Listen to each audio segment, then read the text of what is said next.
Let me ask you something. What do you do when someone tells you that you do not belong? What do you do when your own fans boo you? What do you do when the greatest footballers of the previous generation say publicly, with their names attached, that you will always be second best? Most people shrink. Most people get bitter, get defensive, or quietly accept the verdict. Cristiano Ronaldo did none of those things. This video is about one trait, one single quality, that runs through every chapter of his career from the age of 12 to the age of 39. It is not his speed. It is not his finishing. It is not his physique. It is this: the ability to take criticism, absorb it completely, and convert it into the exact fuel he needs to reach the next level. And by the end of this, you will understand not just how he did it, but the philosophy behind it. Because what Ronaldo has been doing for 25 years has a name. It was written down by a Roman slave called Epictetus almost 2,000 years ago. Chapter 1, The Island Boy. The first time Ronaldo faced serious criticism, he was 12 years old. He had just left Madeira, an island in the Atlantic Ocean far from the Portuguese mainland, to join Sporting CP's youth academy in Lisbon. The scout who brought him, a man named Aurelius, had flown to Madeira specifically after hearing about this boy. What he saw convinced him immediately. He offered Ronaldo a spot in the academy, and Ronaldo left home, left his mother Maria Dolores, his father Jose Diniz, his sisters Elma and Liliana, his brother Hugo, and boarded a plane for the first time in his life. He arrived in Lisbon speaking with a thick Madeiran accent. The Lisbon boys in the academy, children from more privileged urban families, ridiculed it immediately. They called him the Island Boy. They mocked the way he spoke in the dormitory, at meals, on the training ground. He was isolated, far from home, 12 years old, and being laughed at every day. Aurelio Pereira later said, he suffered greatly in those early weeks, but he never once asked to go home. Not once. Instead, he trained. He trained before the sessions and after them. He trained when others rested. Within 2 years, he was the best player in the academy. Within 4 years, at the age of 16, he was in Sporting CP's first team, playing professional football alongside men who had been playing since before he left Madeira. The boys who mocked his accent watched him become the reason Sporting CP was put on the world map. The first lesson is here. He was 12 years old, and he already understood something that most adults never learn. The criticism tells you nothing about your potential. It tells you everything about the insecurity of the person delivering it. His response was not to argue. It was to become impossible to ignore. Chapter 2, Roy Keane and the Truth That Hurt. When Ronaldo arrived at Manchester United in 2003 at the age of 18, he brought everything he had built at Sporting CP. The tricks, the stepovers, the flair, the showboating.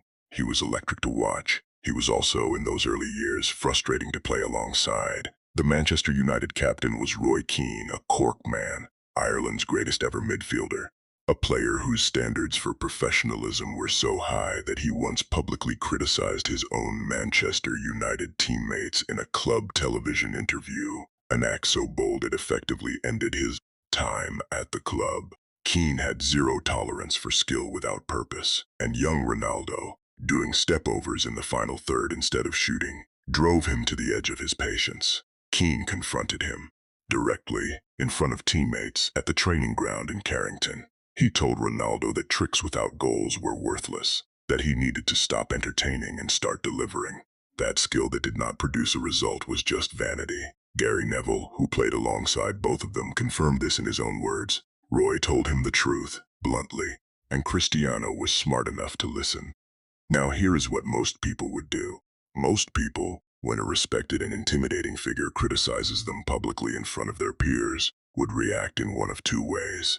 They would either defend themselves, get defensive, argue back, explain why they were right, or they would shrink, doubt themselves, and pull back from what made them special in the first place. Ronaldo did neither. He looked at the criticism, extracted what was true in it, and went to work. His goal tally tells the story better than any words can. 6 goals in 2003 to 2004, 9 in 2004 to 2005, 9 in 2005 to 2006, 23 in 2006 to 2007, 42 in all competitions in 2007 to 2008. He did not resent Roy Keane. He used him as a technical brief. Every weakness that was named became a weakness that was eliminated. The philosopher Seneca wrote in his letters, "Difficulties strengthen the mind as labor does the body." But there is something more specific happening here. Ronaldo understood that when someone tells you what you are doing wrong, especially someone who has no reason to flatter you, that is the most valuable information available. It is free. Most people pay coaches and consultants to tell them their weaknesses. Keane gave it to him for nothing, in public, with full force, and Ronaldo took it as a gift.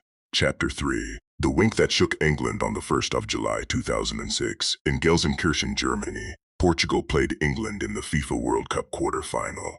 In the 62nd minute, England's Wayne Rooney, Ronaldo's own Manchester United teammate, stamped on Portuguese defender Ricardo Carvalho. Argentine referee Horacio Elizondo showed Rooney a red card. Before leaving the field, Rooney pushed Ronaldo in frustration. Then a television camera caught Ronaldo turning to the Portugal bench and winking. That single image became one of the most hated moments in English football history. The Sun newspaper printed a dartboard with Ronaldo's face on it. The Daily Mirror ran furious front pages. Gordon Taylor, the chief executive of the Professional Footballers Association, the most senior official in English club football, publicly called for Manchester United to sell Ronaldo. He said, "I cannot see how he can come back and play at Old Trafford. He has betrayed his own club teammate." Sir Alex Ferguson refused. He held a press conference and said, "I am not selling Cristiano Ronaldo. He is the best player at this football club, and I will not be bullied by tabloids." When the new season began in August 2006, Ronaldo walked out at Old Trafford.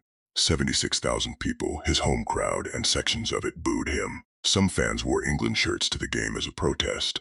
He was being publicly humiliated by the supporters of the club he was playing for.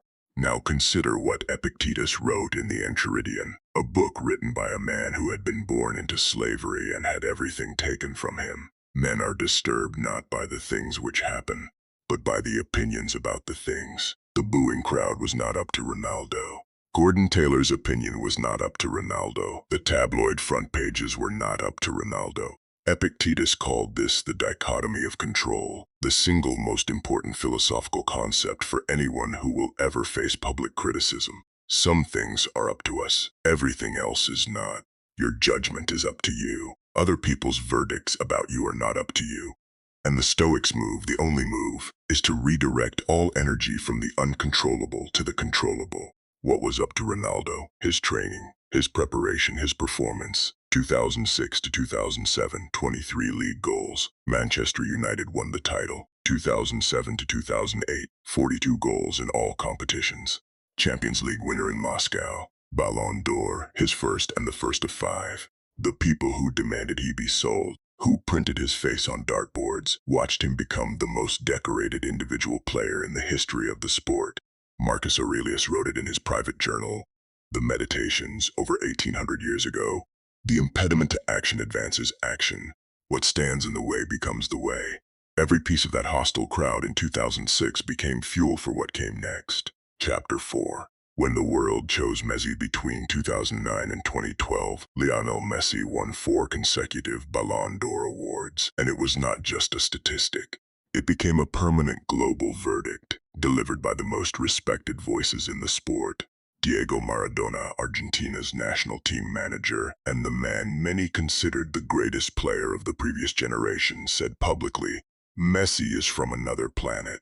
He is the best in history." Johan Cruyff, the Dutch legend, the architect of total football, the man whose ideas built the Barcelona system that Messi operated within, said, "Ronaldo is a great player, but Messi is a different kind. He thinks faster.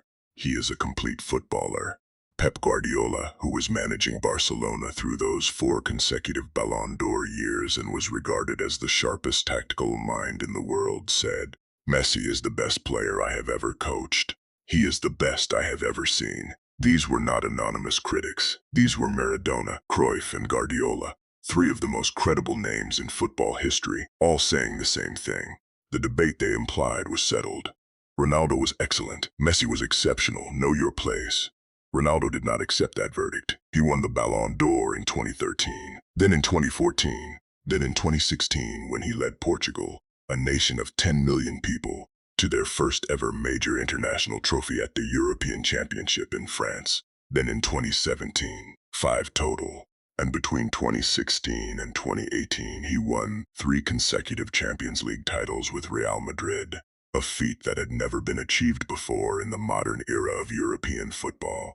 Never. Not by any player, not by any club. He did it while Maradona and Cruyff were saying he would always be second best. Napoleon Hill wrote in Think and Grow Rich, "Every adversity, every failure, every heartache carries within it the seed of an equal or greater benefit." But there is something Hill understood about critics specifically. They tend to appear at the precise moment that you are closest to something great, because your proximity to greatness makes you visible, and your visibility makes you threatening. The critics who declared Ronaldo permanently second in 2009 watched him rewrite the records between 2013 and 2018. Chapter 5. Al Nassr in the final verdict that wasn't in November 2022. Ronaldo gave an interview to Piers Morgan on British television in which he criticized Manchester United's manager, Erik ten Hag, and the club's ownership. Manchester United terminated his contract on November 20, 2022. He was 37 years old with no club. On the 1st of January 2023, he signed for Al Nassr in Saudi Arabia. Jamie Carragher, Liverpool legend and one of Britain's most respected football analysts, said Ronaldo's time at the top of European football was clearly over. Gary Lineker, former England striker and BBC Match of the Day presenter, called it a sad end to a great European career. Graham Souness, former Liverpool captain and television pundit, was dismissive of the Saudi League's level. The media consensus was uniform. This was a retirement move. The money was exceptional. The football was not. Ronaldo was finished at the highest level. That was the verdict. In his first full season at Al Nassr, at the age of 38, he scored 35 league goals and 54 in all competitions. He won the Saudi Pro League Golden Boot. He was outscoring players a decade younger than him at a higher rate than any season he spent at Juventus. His presence in Saudi Arabia triggered a migration. Karim Benzema, Ballon d'Or winner 2022, signed for Al Ittihad in June 2023. Neymar Jr. joined Al Hilal in August 2023. N'Golo Kanté, World Cup winner with France, signed for Al Ittihad the same month. The league the pundits dismissed as a retirement ground became one of the most watched competitions on earth. Ronaldo became the most searched athlete on Google in 2023. While the people who declared his career over were still sitting in television studios explaining why he could no longer compete. The lesson 6 times across 25 years. 6 different forms of public, named, specific criticism, from teammates, from former great players, from journalists, from crowds, from the global media. 6 times the same response. Not bitterness, not defensiveness, not collapse. Just this: identify what you can control, release what you cannot, and make your performance the only answer worth giving. Epictetus was born into slavery. He had less control over his external circumstances than almost any man in history. And the philosophy he built, the dichotomy of control, is the same framework Ronaldo has applied without ever reading a single philosophy book. You cannot control what people say about you.